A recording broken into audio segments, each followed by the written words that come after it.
tá com duas abas abertas. Tem que estar só com uma só. Vê agora. Agora tá normal. Maravilha. Eu fechei o microfone do celular aqui. Então, voltando, meus irmãos, é muito importante nós termos uma visão ampla do Novo Testamento como um todo. Daí a ideia da palavra panorama. Porque panorama é você ter uma visão do todo. E muitas vezes, quando nós estudamos a Bíblia, nós corremos o risco de analisar os livros de forma isolada, sem perceber como que eles fazem parte de uma história maior. Porém, quando nós compreendemos o panorama geral das Escrituras, nós conseguimos entender melhor como que cada livro se encaixa dentro dessa revelação progressiva de Deus. A Bíblia não é apenas uma coleção de livros religiosos, ela apresenta uma narrativa que atravessa séculos da história humana.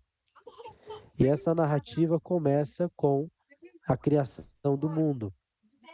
Ela passa pela queda do ser humano no pecado e ela apresenta a promessa da redenção, culminando na obra de Jesus Cristo.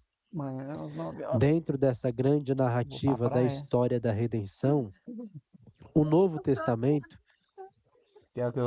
ele ocupa o lugar central, porque ele vai registrar o cumprimento das promessas feitas por Deus ao longo do Antigo Testamento. Alexandre, minha mãe, a Aurora. Então vamos lá. É um lugar, você quer ir? Nós vamos começar aqui Vai falando ter sobre bolo, churrasco. o Novo Testamento respondendo uma pergunta. O que é o Novo Testamento? O que é o Novo Testamento? O Novo Testamento é a segunda grande Tudo junto e divisão da misturado. Bíblia. Se você quiser anotar aí, anote a pergunta e anote aí o primeiro ponto que eu Fica um coloquei. esfregando no O que é o outro, Novo dá muito Testamento? certo. Ponto 1. É a segunda grande divisão da Bíblia. A outra curiosa, a A curiosa mãe, palavra Rebeca. testamento, até coloquei aqui, ela traduz um conceito que na Bíblia está relacionado à ideia de aliança. Não. Por isso que eu coloquei aqui testamento igual aliança. No Antigo Testamento, a palavra hebraica frequentemente usada para aliança é a palavra hebraica berit. Berit. Berit significa pacto, aliança, estabelecido entre duas partes. Não, o jiu-jitsu nessa área é perigoso. Aí No Novo um esfrega de um Testamento, lado, essa um ideia passa por aparece outro, por dá meio da certo. palavra grega Pensa, você tá lá diateque. treinando, a mulher em cima de você, a Maria Célia chega lá, Diateque. dá certo, não. Tem essa pronúncia, a letra grega teta. Então você coloca a língua atrás dos dentes superiores aqui, ó. Aí você fala diateque, Vai, mostra aí como é que é. né? Que também Vai, significa só mostra aí como é aliança que ou é, ué. pacto. No jiu-jitsu, é. Então, assim, quando nós falamos do antigo e do... Vai e senta em cima, a pessoa vai e senta em cima, não dá Nós certo, não. estamos falando de Deixa ele duas assim. etapas da história da aliança de Deus com a humanidade. É duas etapas, irmãos. É bom é o meu, que é O pancada. É Antigo homem com homem, Testamento, mulher com mulher, que as mulheres não aguentam as porradas, ele não. registra principalmente a aliança de Ah, Deus com o povo de Israel, iniciada ali com figuras importantes, bem no início ali do livro de Gênesis, como Abraão, Moisés, Davi. Já o Novo Testamento, ele apresenta dá muito a certo. nova aliança estabelecida por meio de Jesus Cristo.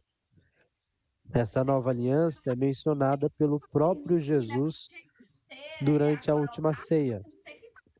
No Evangelho de Lucas, capítulo 22, Jesus ele diz que este cálice é a nova aliança no meu sangue. Então, assim como a aliança ela era inaugurada por meio do derramamento de sangue,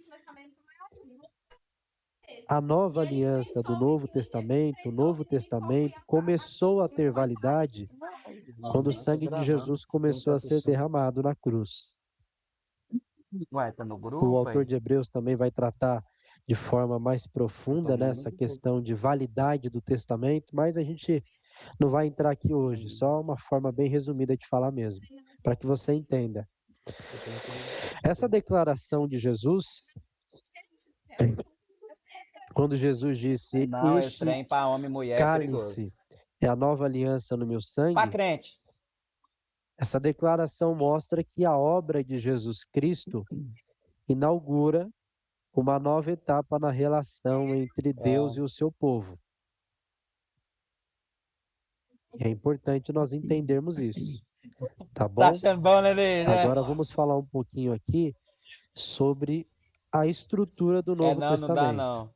Não, A no meu lá não estrutura do tem isso Novo não, o meu é Testamento. porrada.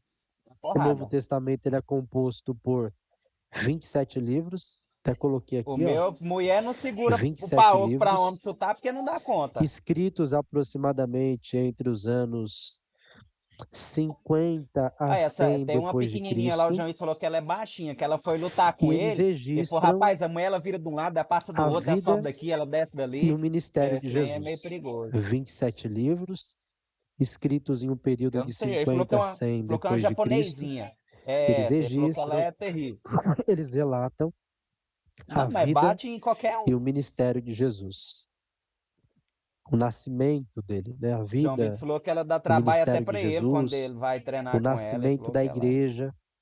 Não, igreja, mas tá jiu-jitsu, um bom? É cara de importante jiu-jitsu, nós faixa, entendermos isso. vamos supor, a segunda O ensino faixa, ele pega apostólico. um cara graduado de Muay Thai e dá uma Então, o pisa que que é grande nele. Não relatado tem aqui conversa, não. nesses 27 É livros? Vida e imobilização, né? ministério de Jesus, É imobilização. nascimento da O igreja, Muay Thai você não pode deixar ensino encaixar o apostólico, golpe. Se encaixar também, tá deita. bom? Agora o jiu-jitsu, não. Vamos falar aqui A cara do seu irmão. porque está Olha. integrado dentro da estrutura, Seguro na roupa do tá outro. bom? Vocês aí, deixa uns comentários aí, dá um glória a Deus aí. Dá um glória a Deus aí, irmão. Vocês estão entendendo aí esse conteúdo?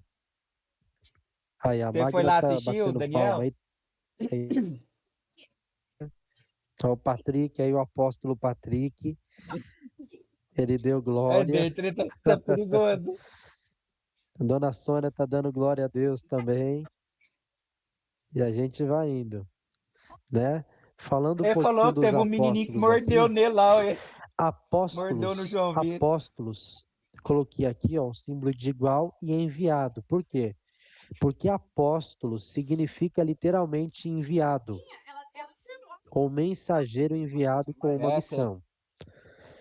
No contexto do Novo É, Testamento, jiu-jitsu também. os apóstolos eles eram aqueles que Não. foram enviados por Cristo Defesa pessoal, você para tem que anunciar o imobilizar a evangelho pessoa.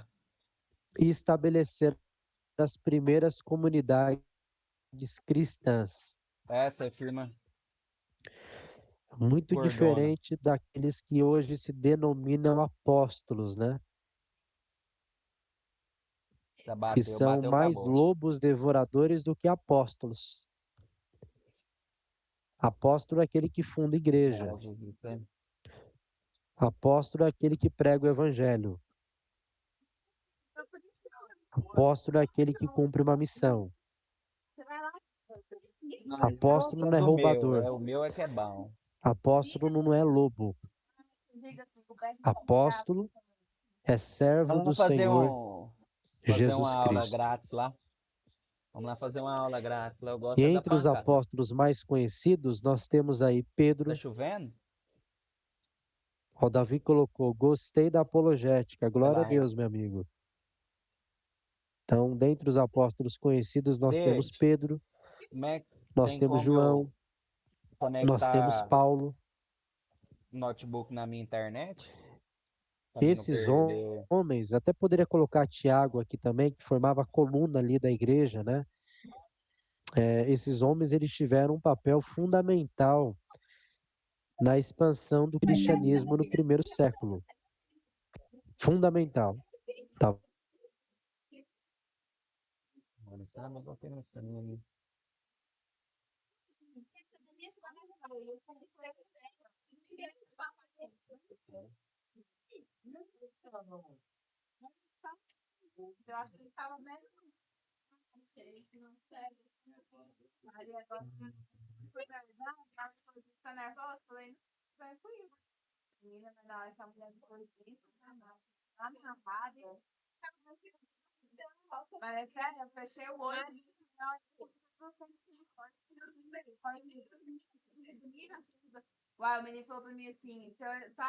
Período do Império Romano.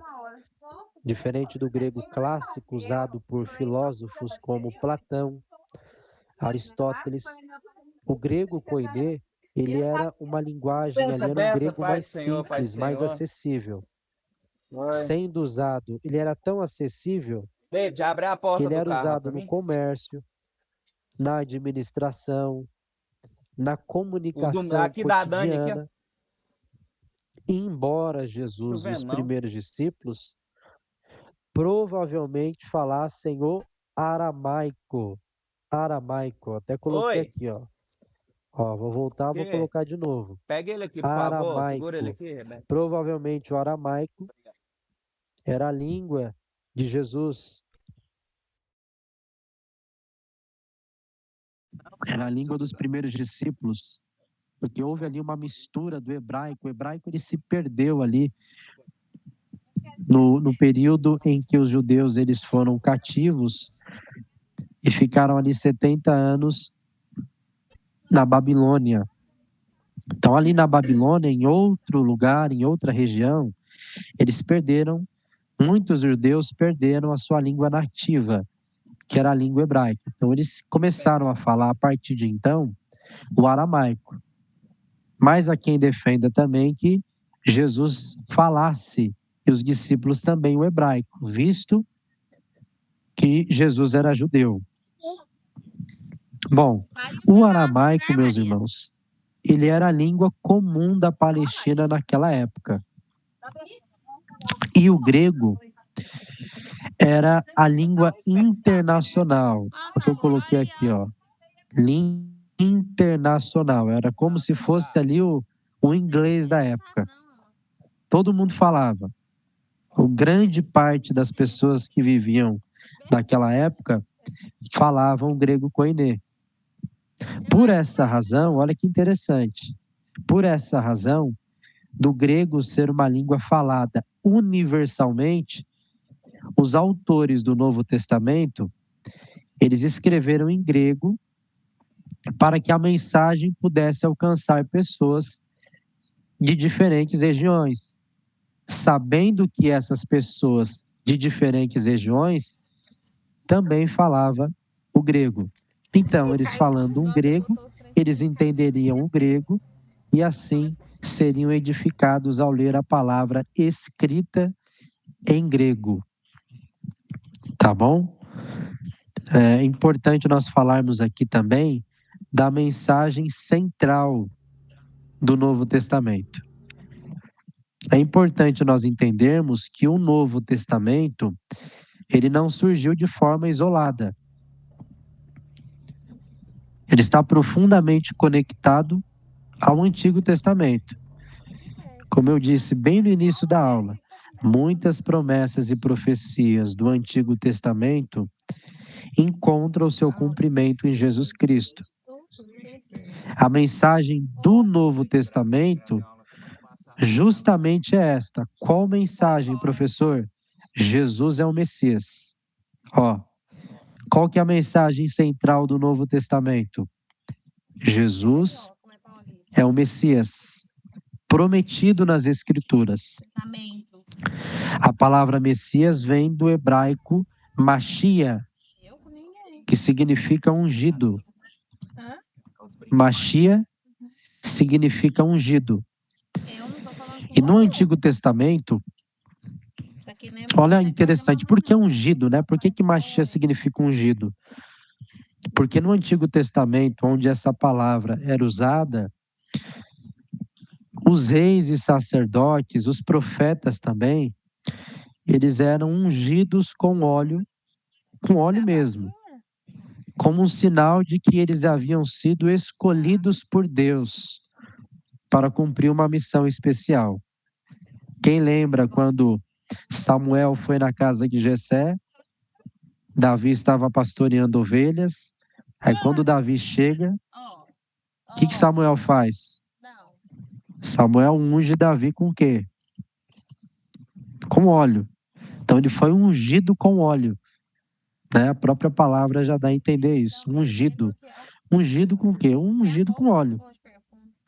No Novo Testamento, o termo equivalente a Messias é o quê? É Hamashia? Não, é Christos. É Christos, que significa ungido também. E por que é Christos, sendo que tem um CH aqui? Porque o Shi, essa letra do grego, ela não é pronunciada como Shi, Chá, Xé, Chu, não, ela é pronunciada com R de rato, de roupa. Então, por isso que nós falamos como Christos. Christos. E Christos significa ungido. Portanto, quando nós dizemos que Jesus Cristo, ele é ungido, nós estamos dizendo que Jesus é o Messias, que Jesus é o escolhido, que Jesus, ele foi ungido com o Espírito Santo para curar os enfermos, para curar os doentes, para levantar os paralíticos, para ressuscitar os mortos, para dar vista aos cegos, para dar audição aos mudos, para dar fala àqueles que não falam, os surdos, melhor dizendo, fala para os mudos. Jesus, ele é ungido. E nesta noite, nesta aula aqui, Deus, ele fala para nós que nós somos ungidos também. Porque todo aquele que foi salvo, ele é ungido. Ele é ungido para pregar a palavra de Deus. Ele é ungido para curar os enfermos. Ele é ungido para expulsar os demônios. Ele é ungido. Você é um ungido, irmão. Eu sou ungido. Nós somos ungidos pelo Senhor. Com o passar do tempo, a palavra Cristo, ela passou a funcionar quase como um sobrenome de Jesus. Você pode ver que a gente não fala só Jesus. A gente fala Jesus Cristo. A paz do Senhor Jesus Cristo, meu irmão. A paz do Senhor Jesus Cristo, minha irmã. Nós não falamos assim muitas vezes? Mas, originalmente, o Cristo aqui, o Christos, ele era um título que indicava que Jesus era um ungido prometido por Deus. Então, nós podemos resumir dizendo que o Novo Testamento é o registro inspirado da vida. É o registro inspirado da obra. É o registro inspirado dos ensinamentos de Jesus Cristo. É o registro ensinado da expansão da fé cristã no primeiro século. Vamos falar um pouquinho agora do contexto histórico, porque o panorama do Antigo Testamento possui um contexto histórico. Possui. Para nós compreendermos corretamente o Novo Testamento, é extremamente importante nós entendermos o contexto histórico em que esses livros foram escritos. Nenhum livro da Bíblia foi escrito em um vazio histórico. Ele tem um passado. Ele tem uma história. Todos os autores bíblicos viveram em um determinado período, dentro de uma cultura específica e sobre determinadas circunstâncias políticas e sociais. Contexto político, contexto social, contexto religioso. E quando nós compreendemos esses contextos, ou melhor, o contexto histórico, que abrange já todos esses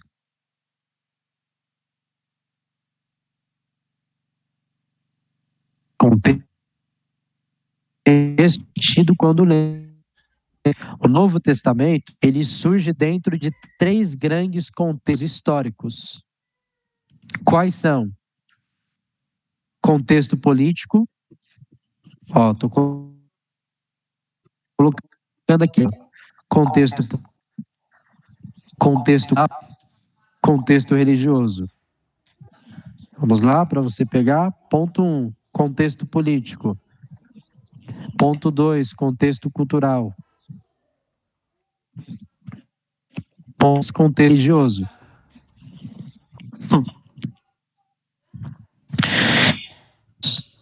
Esses 3 contextos, eles nos ajudam a entender o ambiente no qual a igreja primitiva.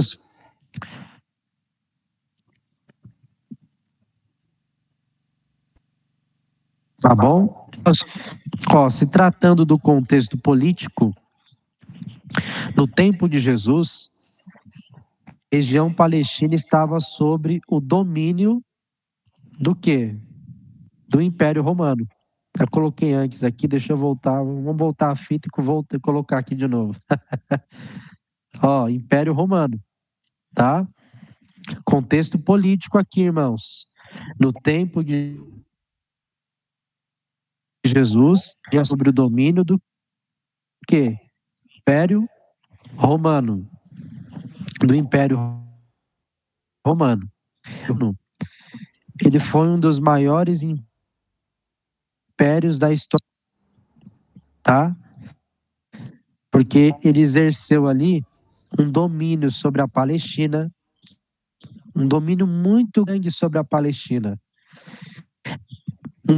sobre grande parte da Europa, um domínio sobre grande parte do norte da África e do Oriente Médio. E esse domínio político exercia grande influência sobre a vida do povo judeu. Roma, o Império Romano, ele províncias por meio dos reis ou os reis locais que eram leais ao imperador. Um exemplo disso foi Herodes o Grande. Um exemplo disso foi Herodes o Grande. Herodes, ele governava a região da Judéia quando Jesus nasceu. Um rei nomeado pelos romanos para administrar o território. E Herodes ficou conhecido por suas grandes construções. Daí que ele recebeu o sobrenome de Herodes o Grande, ou esse título, né? É Herodes o Grande, porque ele construía muitas coisas grandes naquela época, incluindo a ampliação do Templo de Jerusalém. Porém, também era conhecido por sua crueldade, por sua obsessão em manter o poder. Então, nem todo mundo que é grande por fora é grande por dentro. Tem muitas pessoas que é grande por fora na empresa, que é grande por fora nos púlpitos, que é grande por fora no ambiente social, no ambiente matrimonial, mas ele é pequeno por dentro. O coração dele é pequeno, a compaixão dele é pequena, a bondade dele é pequena. Esse é o Herodes. Esse é Herodes. Ele faz muitas coisas grandes, de forma externa, mas internamente, Ele é pobre. Ele é pobre porque ele não tem amor. Ele é pobre porque ele não tem misericórdia. Ele é pobre porque ele não tem compaixão. Ele é pobre porque ele não tem generosidade. Então ele é pobre. Ele é grande por fora e pequeno por dentro. O Evangelho de Mateus, irmãos, ele relata que, ao ouvir sobre o nascimento do Messias, Herodes ele ordenou a morte de meninos em Belém. Está em Mateus capítulo 2. Por que que ele ordenou que se matasse os meninos do sexo masculino? Porque ele tinha medo de perder o trono. Então, olha aqui para mim. Olha aqui para mim. Aqui tem uma aplicação. Quando se tem medo de perder o trono, o homem, ele vira o centro. Por que que nós vemos muitos pregadores hoje pregando que o homem é o centro? Porque eles têm medo de perder o trono. Se eles colocam Jesus na mensagem como centro, é Jesus que salva, é Jesus que liberta, é Jesus que transforma, é Jesus que capacita, é Jesus que santifica, é Jesus que perdoa pecados. Se essa for a mensagem, acabou. Ele perde o trono.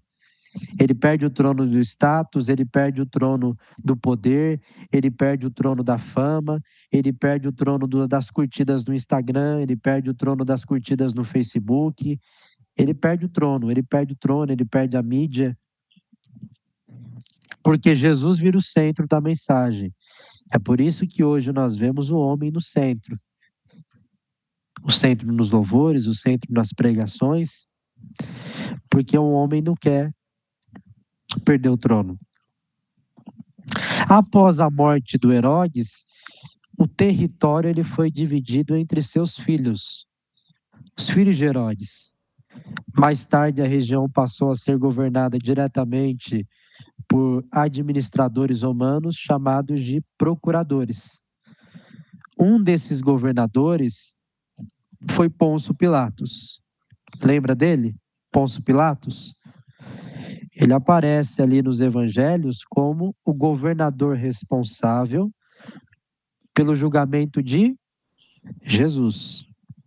Jesus. Quando nós falamos do panorama do Novo Testamento, nós precisamos falar aqui da Pax Romana. Pax Romana. Porque apesar do domínio político, o Império Romano proporcionava um período de relativa estabilidade.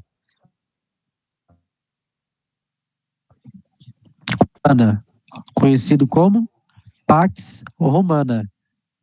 A expressão Pax Romana significa paz romana. Pax Romana significa paz romana. E esse termo era usado pelos historiadores para descrever um período de aproximadamente 2 séculos em que o Império Romano manteve ali uma relativa estabilidade política e militar. É uma relativa, parecia que estava estável politicamente, militarmente, por isso que é relativa. Para alguns era estabilidade política, para alguns era estabilidade militar, mas para outros era uma opressão, era um sofrimento. Então tinha ali uma estabilidade política e militar em grande parte dos seus territórios ali. E durante esse período havia menos guerras internas, maior segurança nas estradas e um sistema administrativo que era relativamente organizado. Isso teve um impacto muito importante na expansão do cristianismo. Por quê? Porque as estradas romanas, as estradas romanas permitiam viagens entre diferentes cidades do império com uma certa facilidade. Além disso, o sistema de comunicação e a estabilidade política permitiam que pessoas se deslocassem entre diferentes regiões do mundo mediterrâneo. Esse cenário foi extremamente importante para as viagens do apóstolo Paulo e facilitou muito o quê? A expansão do evangelho. A expansão do evangelho. Por isso que, quando nós lemos ali em Gálatas 4:4, que vindo ali a plenitude dos tempos, Jesus ele nasceu de uma virgem, de mulher. Por que é plenitude dos tempos? É por conta disso aqui, ó, da Pax Romana. Estabilidade política e militar, estradas romanas, tudo isso cooperou para a expansão, para a propagação, para a transmissão do Evangelho. Nada é por acaso. Deus sabe o tempo certo para enviar os seus escolhidos. Além do contexto político romano, o Novo Testamento ele também surge dentro de um contexto cultural. Ó, contexto político, já tratamos aqui. Mas tem também um contexto cultural, que é fortemente influenciado pela Grécia. Pela cultura grega. Cultura grega, estou colocando aqui, ó. A cultura grega, mesmo estando sob o domínio romano, domínio romano, lembra do quê? Contexto político. Cultura grega, contexto cultural. Então, a cultura grega, mesmo estando sob o domínio romano, grande parte da cultura do mundo mediterrâneo ainda era marcada pela influência grega. Esse processo começou séculos antes do nascimento de Jesus, com as conquistas de um líder chamado Alexandre o Grande. Eu vou falar em umas 3, 4 vezes desse homem aqui, porque ele é uma peça fundamental no panorama do Novo Testamento. Alexandre o Grande, ele foi um rei da Macedônia que viveu entre os anos 356 a 323 a.C., em um período relativamente curto. Ele conquistou ali um enorme território que se estendia da Grécia até partes da Índia. Então, as conquistas do Alexandre fez com que ele fosse chamado de grande, devido à abrangência das suas conquistas. É da Grécia até partes da Índia. O Império do Alexandre o Grande incluía ali regiões como do Egito, da Mesopotâmia, da Pérsia e várias outras áreas do mundo antigo. Com essas conquistas, irmãos, abriu-se as portas para, o Alexandre o Grande aqui, até esqueci de colocar aqui os detalhes, Então, nós temos aqui o Alexandre o Grande, 356 a 323 a.C., e essas conquistas de Alexandre o Grande foi conquistando território aqui, território ali. Abriu-se uma grande porta para quê? Para a expansão da cultura grega. Para a expansão da cultura grega. E a expansão da cultura grega, ou seja, a cultura grega começou a se espalhar pelo mundo.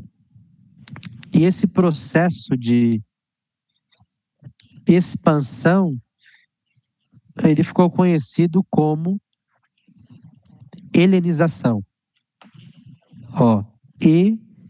Helenização.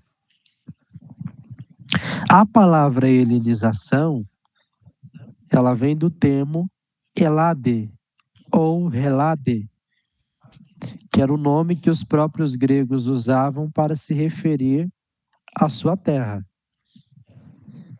Helenização significa difusão da cultura grega. É quando a cultura grega começou a ser espalhada. Oi.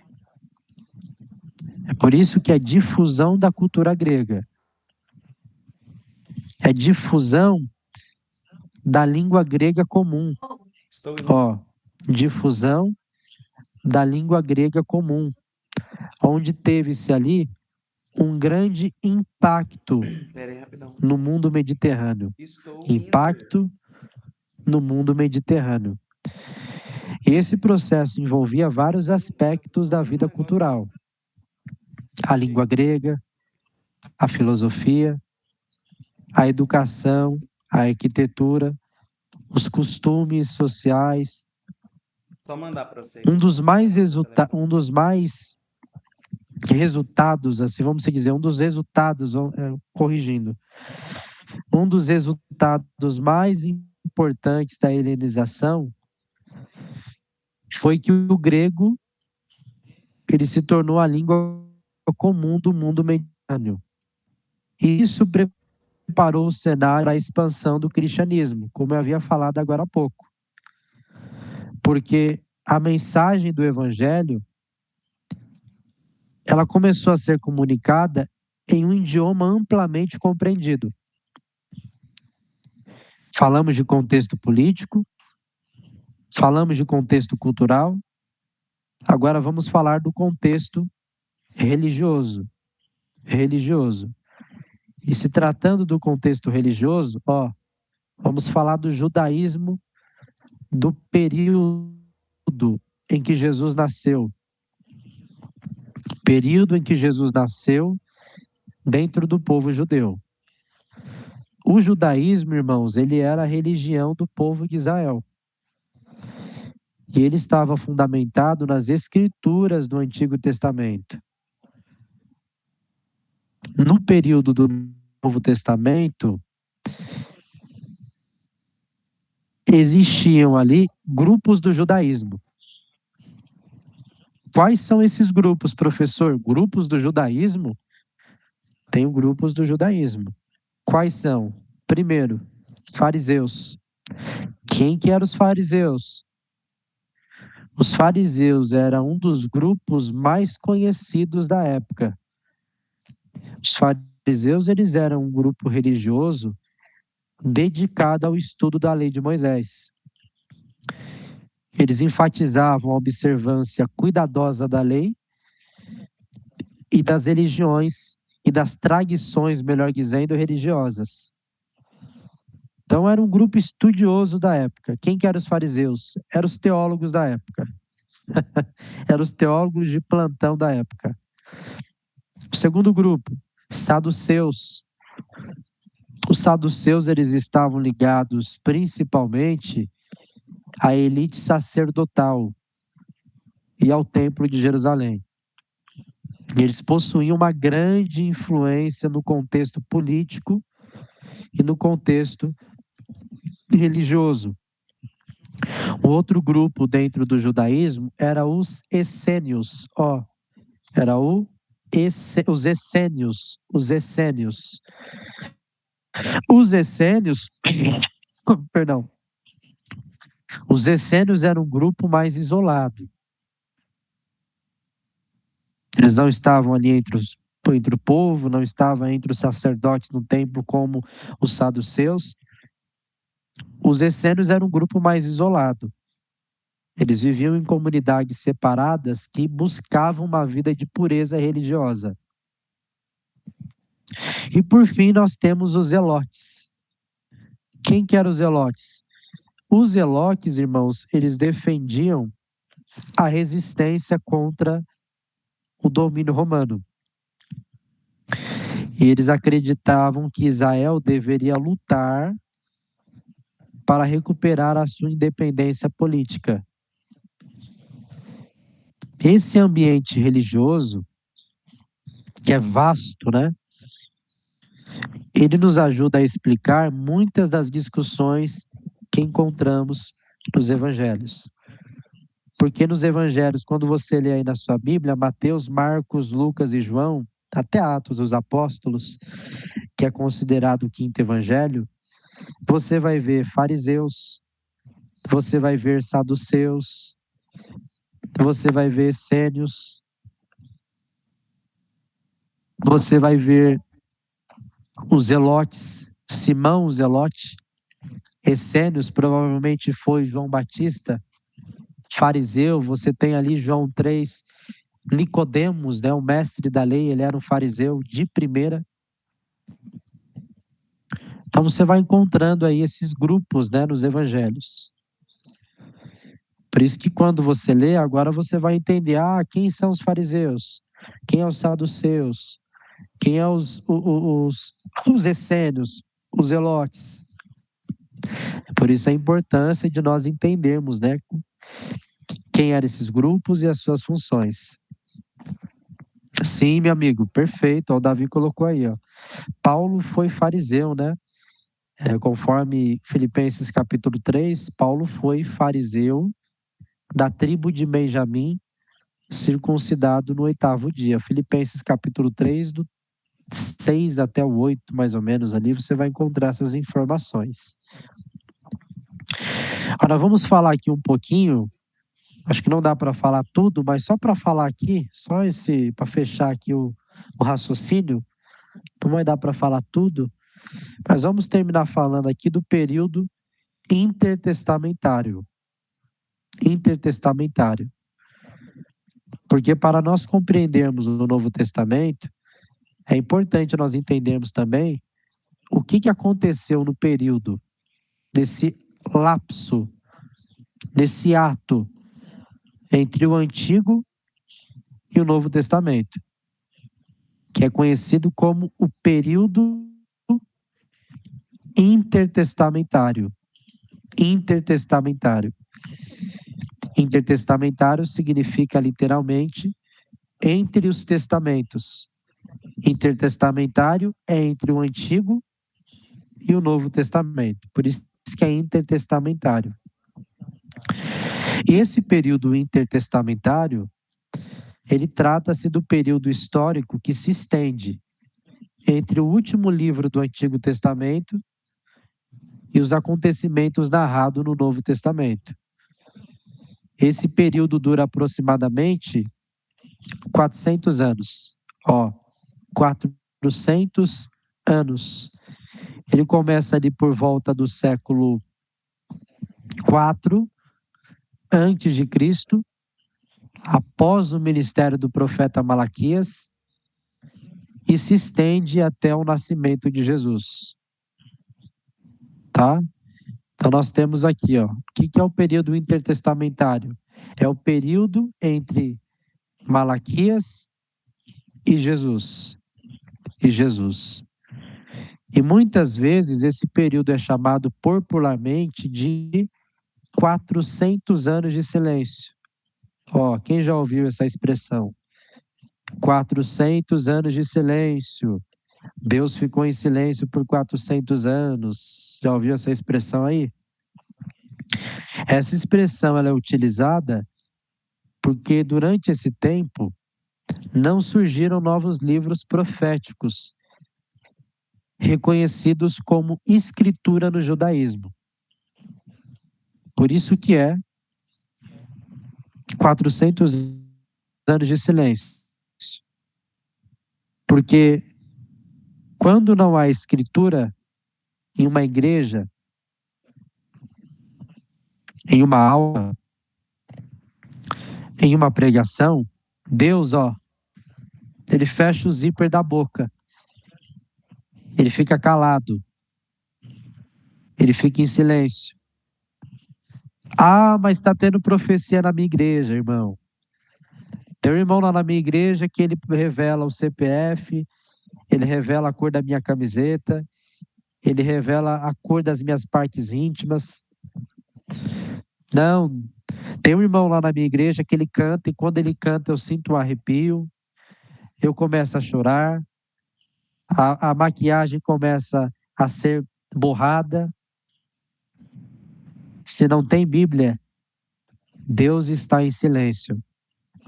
Pode ter gritaria, pode ter profecia, pode ter os louvores mais bem ensaiados, pode ter os pregadores mais bem eloquentes.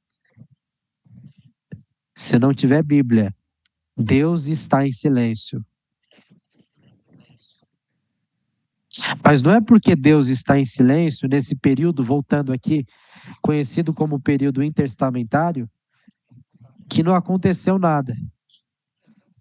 Pelo contrário, muitos acontecimentos extremamente importantes ocorreram nesses séculos. Porque eles prepararam o quê? O cenário histórico para o surgimento do Novo Testamento. Tá bom? Peraí, deixa eu falar. Acabei antecipando aqui. Então, é importante nós entendermos isso, meus irmãos. E aí, dentro desse período aí, surgiu o quê?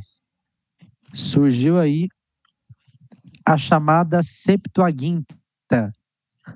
Eu acredito que o mestre John Michael, ele tratou com vocês na aula passada, ou na primeira aula que ele deu. Confirmem aí, a Septuaginta. A Septuaginta nasce nesse período intertestamentário. Nasce nesse período que Deus estava em silêncio. Então, a Septuaginta, irmãos, foi um acontecimento muito importante na história dos testamentos. É o período da tradução das escrituras hebraicas para o grego. E essa tradução ficou conhecida como Septuaginta. Septuaginta vem do latim, que significa o quê? 70. Segundo uma antiga tradição judaica, cerca de 70 estudiosos participaram, 70 estudiosos trataram sobre a tradução do Antigo Testamento do hebraico para o grego. O mestre Davi colocou que tratou a Septuaginta na aula de bibliologia. Glória a Deus. Hoje nós vamos falar um pouquinho dela de novo, de forma bem resumida, porque Paulo disse em Filipenses 3:1, não me canso de escrever as mesmas coisas para vocês. Por que, Paulo? Porque é segurança para vocês. Então, vamos falar aqui de forma bem breve da Septuaginta. Então, o que é a Septuaginta? A Septuaginta é a tradução do Antigo Testamento hebraico traduzido para o grego. Traduzido para o grego, que é a língua do Novo Testamento. Outra... Ih, vai acabar aqui, né? 1 minuto. 1 minuto, meus irmãos. Vocês querem continuar ou deixa para outro dia? Aqui tá porque tá 1 minuto aqui no meu. Bora continuar, mestre, bora. Maravilha.